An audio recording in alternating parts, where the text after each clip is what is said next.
All right, I am going to give you some hints here on how to start some of these circuits that you've been working on.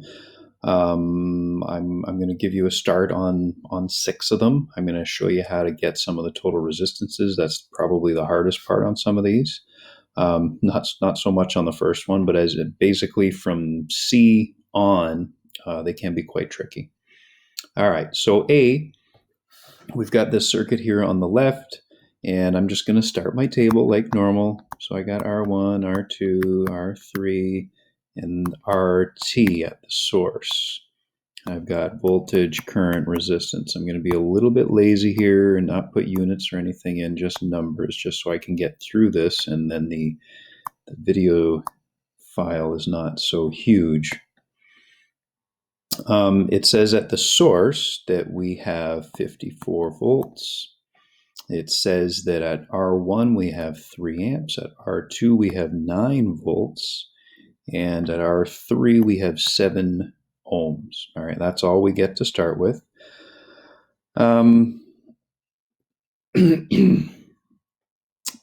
So now what? That's what we got to figure out. So I'm just going to switch to blue here for a minute. There, that looks good. And the main thing to help you with this first one is in realizing that this is a simple series circuit, and therefore the current is going to be the same everywhere in the circuit. There's only one path. So if 3 amps go through R1, then 3 amps go through R2, 3 amps go through R3, and 3 amps come from the source. And I think that's all I'm going to give you for a start, because you can use Ohm's law now. That's V equals I times R, or R equals V divided by I, to figure out a couple more things, and then you can use the voltage loop rule to kind of finish it off. Anyway, hopefully that's good enough to get you started on the first one. On B, let's switch back. Let's go to black ink. Yeah, that looks cool. On B, let me just scroll down to it. We have a parallel circuit, just 2 resistors, so my table is not going to be quite as big. I've got R1, I've got R2, and I've got RT. And I've got V, I, and R through all of those. Again, I'm just going to go through the process of writing down what I know. It says on R1 I've got 2 amps, and it says I have 9 volts also on R1. And does it give me anything else? No, I don't think that it does. So the hint I can give you on this one is that in any one of there's 2 paths in the circuit. Either you can go from the source through R1 and back to the source, or you can go from the source through R2 and back to the source. In each of those paths, you can only hit one resistor. So if 9 volts drop at R1, it must have picked up 9 volts at the source. And if 9 volts are gained at the source, then 9 volts must also drop at R2. If you have a simple circuit that's just in parallel, the voltages should all be the same. So then I can just do R equals V over I, so that's 4.5 ohms here. That's just 9 divided by 2. And then the last thing is this R1 equals R2. Okay, so if R1, that means the 2 resistances are equal, and I know one of them is 4.5, well, then that one should also be 4.5. 9 divided by 4.5 tells me 2 amps. So if 2 amps went through one path and 2 amps went through the long path, then 4 amps came from the source. 9 divided by 4, 2.25. Oh, well, that was more than a hint then. I guess I gave you that entire circuit. I got to try not to do that in the future. Part C is a combination circuit. Now things do get a little bit more tricky. I'll draw my table again, and what do I have? 3 resistors here, so I got R1, R2, R3, and R total, V, I, R. Here's my lines. There we go. So I'll write down that we've got 50 volts coming from the source, And then it tells me all of the individual resistances. So it says that I've got 25, I've got 15, I've got 10, and that's all it tells me.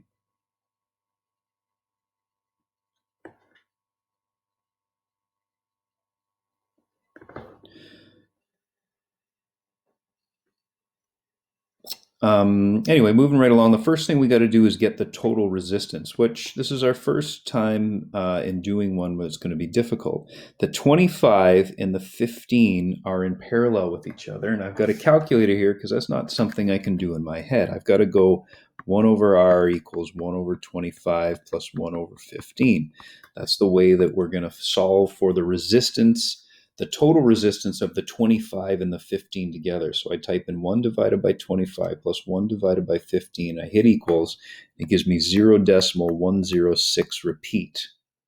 That's not the resistance. You got to use that inverse button, just like from that lesson on adding resistances. So I'm hitting that button right now, and it gives me 9.4. So the resistance is 9.4 ohms. That's for the 25 and the 15 together. I'm going to keep scrolling down here. I'll come back when I can. So what I've done now is I've taken that circuit and I've made it into a circuit, instead of 3 resistances, just 2 resistances. I've still got my 10 ohm resistor at the bottom, but now I've taken the 25 and the 15 and I've made it into 9.4. And now you can see that we've just got a series set up, 9.4 and 10 in series. If we add those up, it's 19.4. Pause this video at any time if you need to go back and listen again. 19.4 ohms. Use Ohm's law to get the current. I go 50 divided by 19.4 and it makes 2.6. I'm rounding my answers here, and that's okay. 2.6. And if you got that far, that's fantastic. That's a tough spot to get to. But then we really got to think about, okay, what do I do? What's the next thing I can find? Well, if 2.6 amps leave the source, and I'm just going to come around here, and they split up. Some of those 2.6 amps go through R1. Some of those 2.6 amps go through R2. It doesn't split up evenly, but it splits up. But that's not, we don't even care about that right now. The important part is that they come back together and you still have 2.6 amps going through R3. Because there's no break, there's no junction between R3 and the source. So they should have the same current. Then I go 2.6 times 10, and that's 26 volts on R3. If I follow one path, now I'm going to use the voltage loop rule. If I follow one path, and let's go through R1, why not? R1 and R3. So one of my pathways takes me through R1 and R3 and back to the source. R1 and R3 and back to the source. If it drops 26 volts at R3, how many volts must it have dropped at R1? Remember, there's a 50 volt gain at the source, so how many volts drop at R1? Well, it's got to add up to 50. Drop 26 at R3, so it must have dropped 24 at R1. I'm going to just double check. 26 plus 24 equals 50 volt gain. That's correct. And then I can go 24 divided by 25, 24 divided by 25, and it gives me 0. I'm gonna round it to 1 amp here. It's 0.96 on my calculator. And if 1 amp went that away, well, anyways, it's going to be 24 volts here as well. And then I just got to go 24 divided by 15, it's just 1.6. Then 1.6 amps went the other way, but that's one way to think of it. The other way is if you take the other path and you go through R2 instead of R1, well, you still got to hit R3 on your way back to the source. So it's still got to drop 26 volts at R3 and therefore 24 volts at R2. And again, I've gone too far. All right, the next one for sure, I'm going to remember not to give you the whole thing. I hope. So I'm looking at D now. D, I'm going to scroll down and start this one. On D, I've actually used this circuit D on a grade 11 test and exam before. So it's meant to be pretty challenging. Once you know what to do, once you've seen how to do it once, it's not a big deal, but doing it for the first time can be kind of tricky. And I'll tell you why.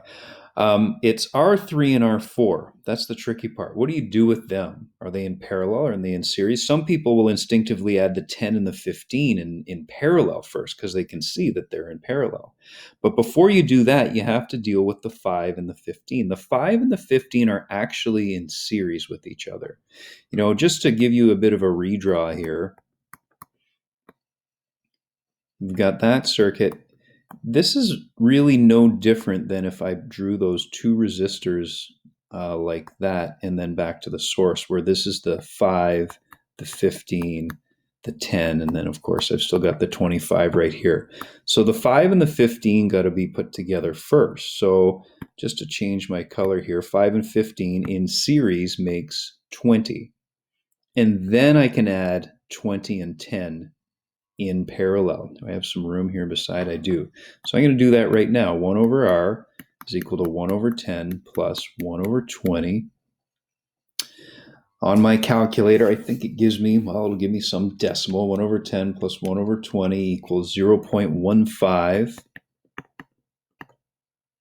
That's not the answer. That's what 1 over the answer is equal to. And if we flip it using that button again, it gives me 6.7 ohms if I round it. It was 6.6 repeat, actually. So again, what I've done here, if I switch back to black, is I've taken this ugly looking complicated circuit and I've made it into just two resistances. That 25, I haven't touched it yet, but I've taken all three of those resistances at this point and made it into 6.7 ohms, 25 ohms here. So what's the total? It's simple. 2 in series, 25 plus 6.7 is going to equal 31.7. So now I'm ready to start my table. That's the most complicated part of this circuit, is figuring out that total resistance. That's now it's not actually too bad, but I'm going to start my table here. What do I have? 1, 2, 3, 4 resistors. So here's R1, R2, R3, R4, and RT, V, I, R, line, line, line. And away we go. So I had all these resistances here. I'm going to write them in. 25, R2 is 10, then 5, then 15, and now we know it's 31.7. What else do I know? I know that through R1 we have 3 amps, and that might be all the question gives us. All right, but getting that total resistance is, like I said, the trickiest part for this circuit. The next thing you can do is use Ohm's law. 3 times 25 means there's a 75 volt drop at R1. And after that, just like I explained in the last circuit, if you have 3 amps going through R1, then how many amps came from the source? Well, there's no junction. There's no spot to split or join any more amps. So if 3 amps go through R1, then 3 amps, not right there, 3 amps came from the source right here. And 31 2/3 times 3 is equal to roughly 95 volts. 95 volts. So that gives you a good starting point for that one. I will tell you that the current's going to split up because you don't have equal resistances in each of those paths. The next thing I would do is take the path that goes through R2. So that's the path that obviously it's got to go through R1, and then it's going to cut through R2 and then back to the source, and figure out how many volts must drop at R2 when you gain 95 volts at the source and drop 75 volts at R1. How many volts must drop at R2? And then once you have that, then the rest of the circuit is pretty easy to solve. And I'm going to stop that one there, and hopefully you guys can finish it from there. All right, I'm going to scroll down to E here. It's our longest and most intimidating looking circuit, but it's actually not too bad. Again, it's a case where you know all the resistances and you know the total voltage, which is a pretty common setup to start with. So I'm going to go ahead and find the total resistance first, just like I did in the last circuit. So before I even draw my table, that's what I'm going to help you guys do. And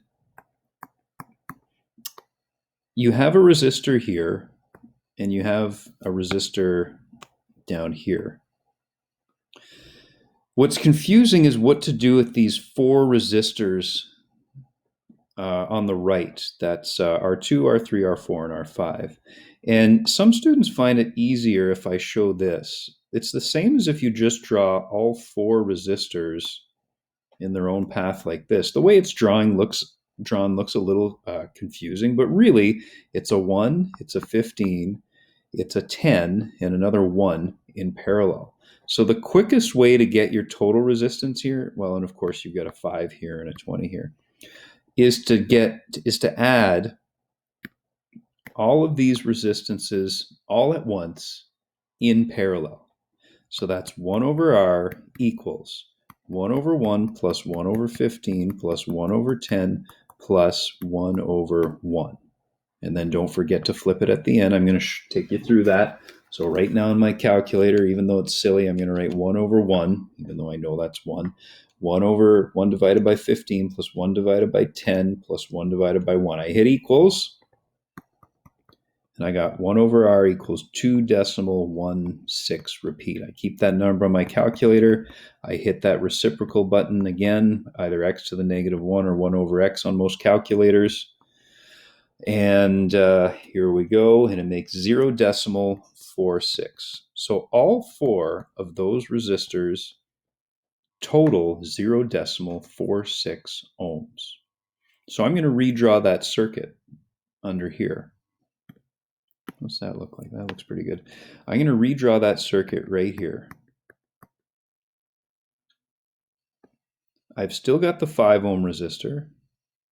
I've still got that 20 ohm resistor. I've got a 20 here, I've got a 5 here, and now I've taken all 4 of those resistors in parallel, and it totaled 0.46. And now I have 3 resistors in series with each other. 20 plus 5 plus 0.46. My RT for the whole circuit is 25.46 ohms.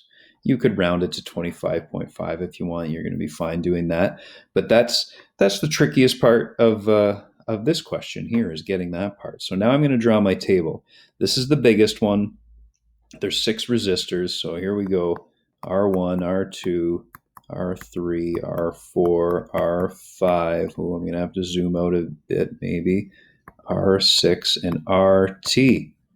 V, I, and R. Don't worry, the one after it's a little shorter. I've probably given some of you enough now to finish it, so feel free to just stop this video and go ahead and finish it. I've got 150 volts at the source. I'm going to switch to red here. And, well, no, I'm going to stay on black for now.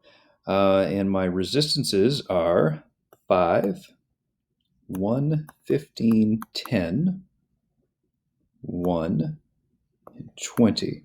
And now I know that I've got 25.46 ohms of total resistance. 150